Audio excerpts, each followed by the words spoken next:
أعوذ بالله من الشيطان الرجيم بسم الله الرحمن الرحيم الحمد لله رب العالمين اللهم صل على سيدنا محمد وعلى آل سيدنا محمد وبارك وسلم رب اشرح لي صدري ويسر لي أمري واحلل عقدة من لساني يفقهوا قولي رب زدني علما رب زدني علما رب زدني علما الحمد لله.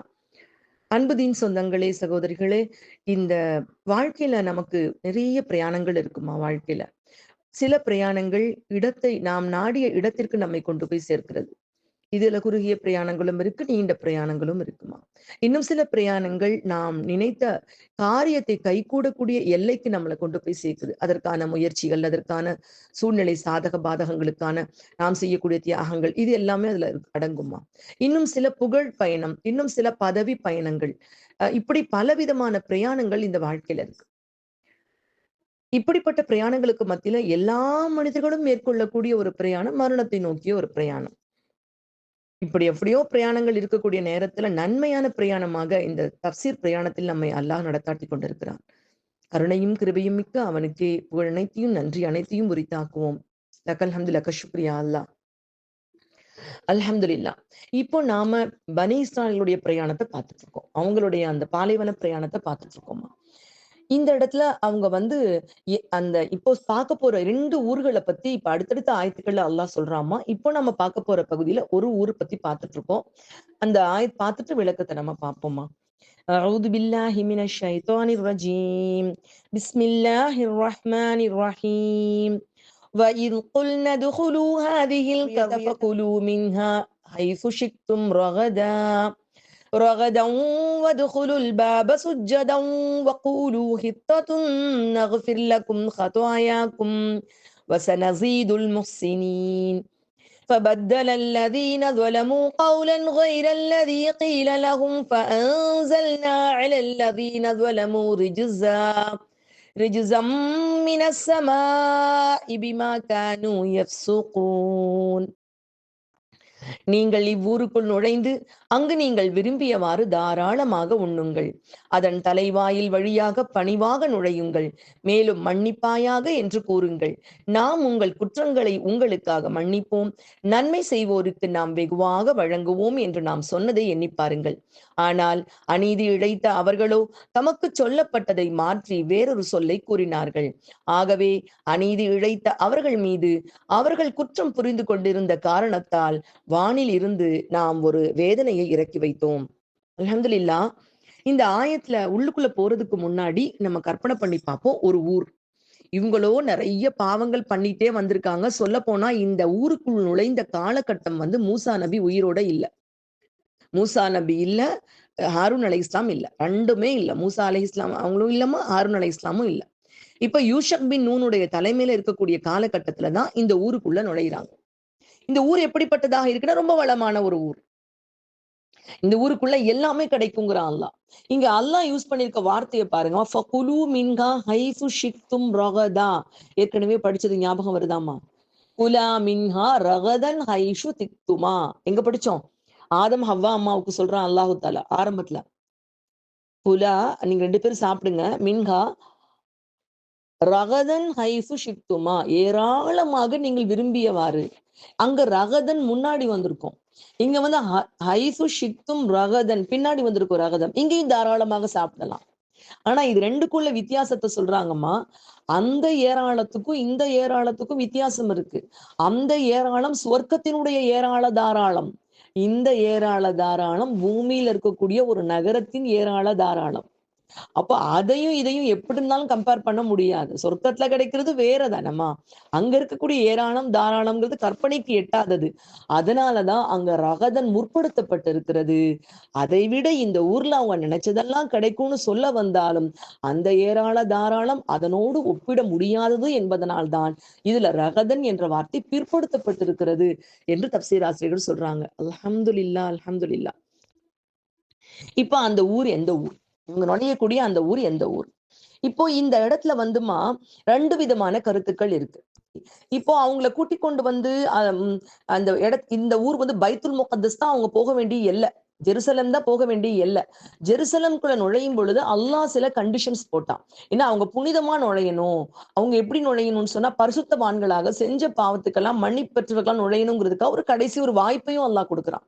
ஒரு வாய்ப்பு கொடுக்குறான். இந்த வாய்ப்பை நீங்க பயன்படுத்துனீங்கன்னா, நீங்க இவ்வளவு நாள் பண்ண அட்டூழியம், நீங்க உங்க நபிய மறுத்தது, அவங்களுக்கு கஷ்டம் கொடுத்தது எல்லாத்தையும் மன்னிச்சிடுறேன். எல்லாமே பண்ணிருக்கீங்க. எல்லாத்தையும் மன்னிச்சிடுறேன். ஆனா நீங்க வந்து உள்ளுக்குள்ள வரும்பொழுது நான் சொன்ன முறையில வரணும். சுஜ்ஜதா பணிந்து வரணும். அதுக்கு ஒரு சில வார்த்தைகள் அல்லாஹ் சொல்லி அந்த வார்த்தைகளையும் சொல்லி கொண்டு நீங்க உள்ள வரணும் அப்படிங்கிற கட்டளையை அல்லாஹ் கொடுக்குறான். சரி, முதல்ல இந்த ஊரை சொல்லுவோமா? இந்த ஊருக்கு 2 விதமான கருத்துக்கள் நிலவுது. முதல் கருத்து என்ன, இது ஜெருசலம் கிடையாது, பைத்துல் முகத்தஸ் இல்ல, அதனை ஒட்டி இருக்கக்கூடிய அரீகா, இன்னைக்கும் அது இருக்கு, ஜெராக்கா அப்படின்னு சொல்லிட்டு பழைய வேதங்கள்ல பதிவாயிருக்கு. ஜெரக்கா அப்படிங்கிறாங்கம்மா. அந்த ஒரு ஊர் தான் இது. அந்த ஊர் வந்து அதாவது அதுக்கு காரணத்தையும் தப்சீர் ஆசிரியர் சொல்றாங்கம்மா. முதல்ல அவங்க பாலைவனத்தை நுழைஞ்சப்ப எல்லாம் எந்த ஊருக்குள்ளேயும் போக முடியல இல்ல. போனா வந்து அங்க எல்லாம் பயங்கர காவல் இருக்குன்னு சொன்னாங்க. அதனாலதான் பாலைவன பகுதியாக அவங்க கூட்டிட்டு போனாங்க. பயங்கரமான கோட்டை சுவர்கள் எல்லாம் இருக்கும். அவ்வளவு அடி உயரத்துல இருக்கும். அதுல கீழே விழுந்தோம்னு சொன்னா எதிரிகளுடைய அம்புகளுக்கு, நாட்டுல இருக்க காவலாளிகளுடைய அம்புக்கு இரையாகணும். அவ்வளவு கட்டுக்கோப்பா இருக்குன்னு சொல்றப்போ எப்படி இப்ப வந்து அது சாத்தியமாகுதுன்னு சொல்லி கேட்டா, இதுக்கு இடைப்பட்ட காலத்துல நிறைய அரசுகள் வீழ்ந்துபட்டு போச்சு. சில கொஞ்சம் குறிப்பிட்ட காலம் கழிச்சு உள்நாட்டு குழப்பங்கள் அது இதுல அரசாங்கங்கள் வீழ்ந்துபட்டு போய் மக்கள் எல்லாம் பலகீனம் அடைஞ்சு ஊரை விட்டே போயிடுவாங்க. அந்த மாதிரியான கைவிடப்பட்ட நகரங்களாக நிறைய நகரங்கள் ஆயிடுச்சு. அப்படிப்பட்ட நகரங்கள்ல ஒண்ணா வந்து ஜெரோக்கா இருந்துச்சு. அதனால ஈஸியா நீங்க உள்ளுக்குள்ள போய் நுழைங்கன்னு அல்லாஹ் சொன்னான் அப்படின்னு சொல்றாங்கம்மா. தப்சீர் இப்னு கசீர் ஆசிரியரும் இந்த 2 கருத்தையுமே பதிவு செய்றாங்க. இருந்தாலும் இந்த பலஸ்தீன்கிற கருத்தைத்தான் வந்து சரியானதுன்னு சொல்றாங்கம்மா.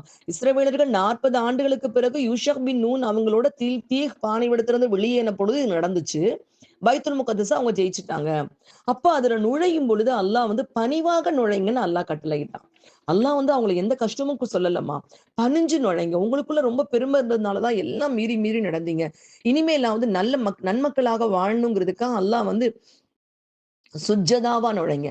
உண்மையிலேயே வந்துமா ஒரு நாடு வெற்றி கொள்ளப்படும் பொழுது ஒட்டகத்திலே போனா கூட அல்லாவுக்கு நன்றி செலுத்தி அந்த ஒட்டகத்திலே தன்னுடைய தலையை பணியக்கூடிய பழக்கம் காலம் காலத்துக்கு இருந்திருக்கு. அந்த நாட்டு மண்ணுக்கு இல்லம்மா, இதை கொடுத்த அந்த வெற்றியை கொடுத்த அல்லாஹ்விற்கு நன்றி செலுத்தக்கூடிய தன்மை. இந்த ஒட்டகத்துக்கு மேலே தலையை குனிந்துதான் அல்லாஹ்வுக்கு நன்றி செலுத்தி தான் அதுக்குள்ள நுழைவாங்க. இது காலம் காலமாக இருக்கக்கூடிய ஒரு முறைதான். அப்ப பணிஞ்சு நீங்க உள்ளுக்குள்ள நுழைங்க.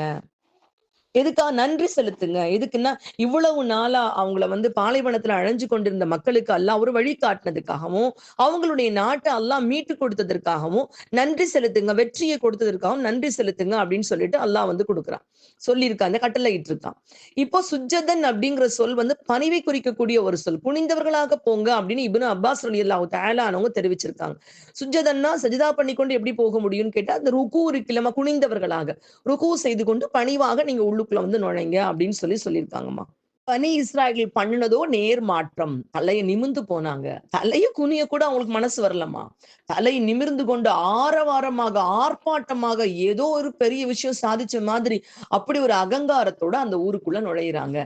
இன்னொரு கட்டளை அல்லாஹு தஆலா சொன்னாமா, ஹித்தா அப்படிங்கிற வார்த்தை ரொம்ப சிம்பிள்மா. ஹித்தாத்துன் அப்படிங்கிற வார்த்தையை சொல்லுங்க. ஹத்தா யஹ்து அப்படின்னா கழற்றுதல் அப்படின்னு அர்த்தம்மா.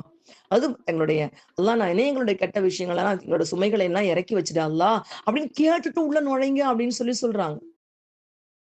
இது ஒண்ணும் சொல்லல. அல்லாஹு தஆலா என்ன சொல்றான்? எங்கள கேட்டுட்டு எங்கள உள்ள இத மட்டும் நீங்க கேட்டு உள்ள நுழைங்க. உங்களுக்கு எல்லாம் இருக்கு அங்க. அதான் அல்லாஹ் ரகதான்னு சொல்லிட்டானே. ரகதாவா நீங்க எல்லாம் புசிக்கலாம்.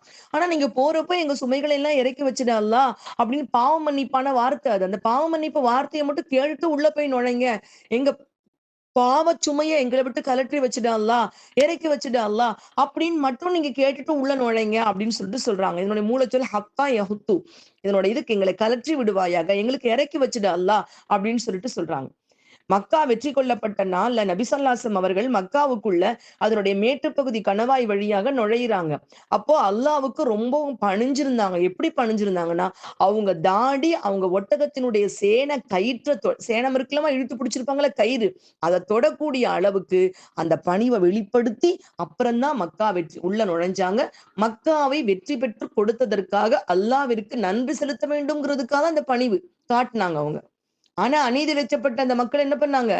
ஹித்தா அப்படிங்கிற வார்த்தையை மாத்துறது பனி இஸ்ராயலுக்கு கைவந்த கலமா. பின்னாடி பார்த்துட்டே போவோம் பாருங்க.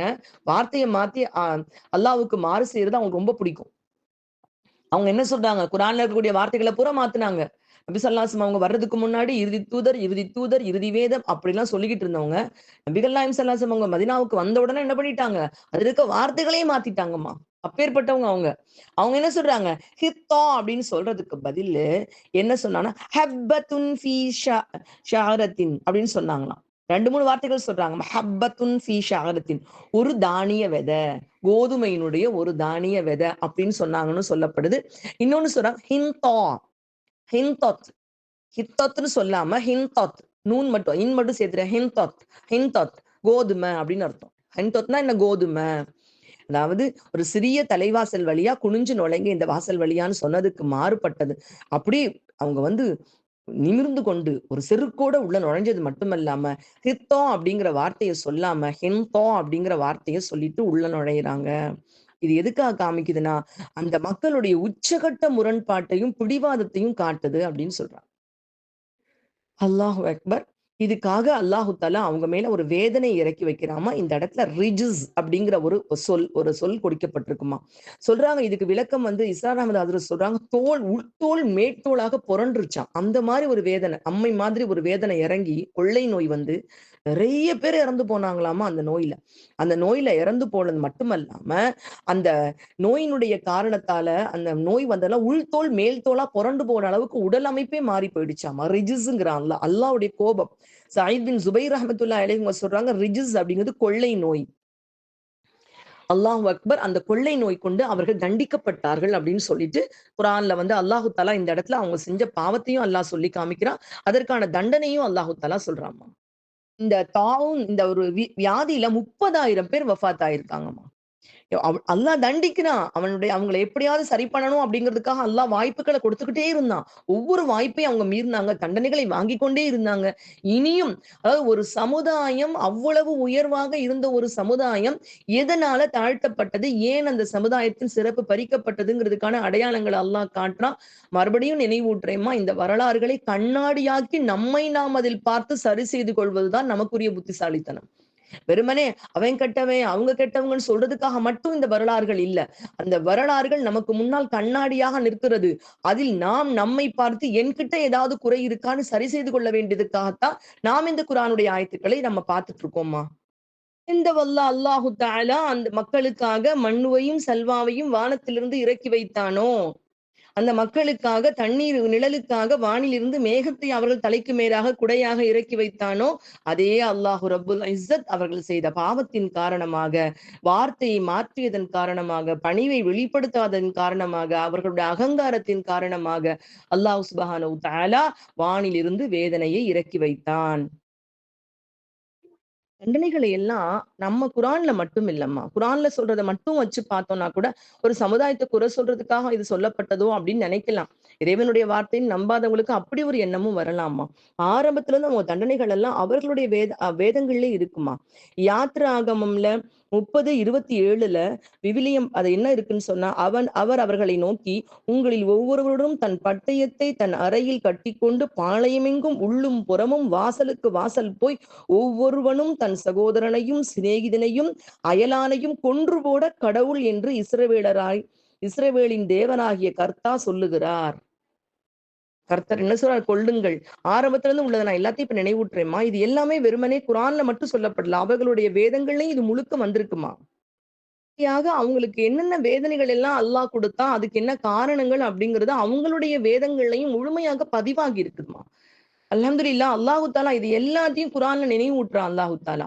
இன்னும் வரக்கூடிய ஆயத்துக்கள்ல இன்னும் அவர்களுக்கு என்னென்ன அருள் செஞ்சிருந்தோம், அது எல்லாத்தையும் எப்படி அவங்க மறுத்தாங்க, எப்படி அதுல மாற்றம் செஞ்சாங்க, அவங்க செஞ்ச அநீதிக்காக அவங்களுக்கு என்ன விதமான தண்டனை கிடைச்சுச்சு அப்படிங்கறத அல்லாஹ் தொடர்படியா சொல்லிக்கொண்டே இருக்கிறாம்மா. இன்ஷா அல்லாஹ் வரக்கூடிய ஆயத்துக்கள்ல பார்ப்போம். இது குற்றம் சொல்வதற்காக மட்டுமில்லை, நம் குற்றங்களை நாமும் திருப்பி பார்ப்பதற்காகங்கிற எண்ணத்தோட இன்ஷா அல்லாஹ் அந்த பாதையை கடப்போம்மா. அல்லாஹ் முழுமையான நன்மையையும் அல்லாஹ்வுடைய அருளுக்கு சொந்தக்காரர்களாக எப்போதும் வாழ்ந்து மடியும் தௌஃபீக்கையும் நம் சமுதாயத்துக்கு தந்தருள் புரிவானாக. ஆமீன் யா ரப்பல் ஆலமீன். அஸ்ஸலாமு அலைக்கும் வரஹ்மத்துல்லாஹி வபரகாத்துஹு.